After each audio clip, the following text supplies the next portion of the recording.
এবার এটা কি দিছস? একজন মানুষ খাইলে একটু বেশি বাড়াই ওরা দিত, এতে একজনের পেট ভরবো না তো।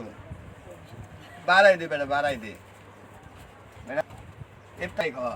এই যে এই, ঠিক আছে, এরকম দিবি, তাইলে বেটারা খাইয়া কইব যে বেটা আমার পেট ভরে খাওয়াইছে।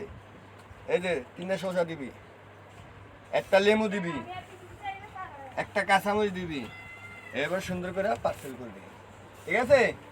ওকে। আসসালামু আলাইকুম। চলে আসলাম বয়সে।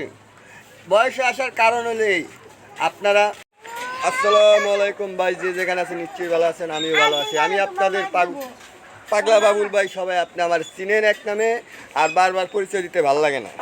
আপনারা দেখলেন আমি কিছু ইফতার তৈরি করছি। ইফতারটা কী উপলক্ষে তৈরি করছি হয়তো আপনারা জানেন না। আজ 25 রোজা দেখতে দেখতে চলে গেছে, এইভাবেই দেখতে দেখতে আমার বাবা চলে গেছে 2021 সালে। তাই সেই উপলক্ষে আমি কিছু ইফতার তৈরি করছি, আর সেই ইফতার সবার মাঝে দিয়ে দিছি, এবং তারা খেয়ে যদি দোয়া করে তাহলে নিজেকে সান্ত্বনা লাগবে, আর আপনারাও দোয়া করবেন যেন পরবর্তীতে আপনাদের সবাইকে নিয়ে আমি ইফতার করতে পারি, সেই তৌফিক আল্লাহ দেয়। আর সবাইকে নিয়ে আমি ইফতার করার আসন করতে পারি, এই তৌফিক আল্লাহ দেয়। আল্লাহর রহমতে ভালো থাকেন, ভালো আছেন, আল্লাহ হাফেজ।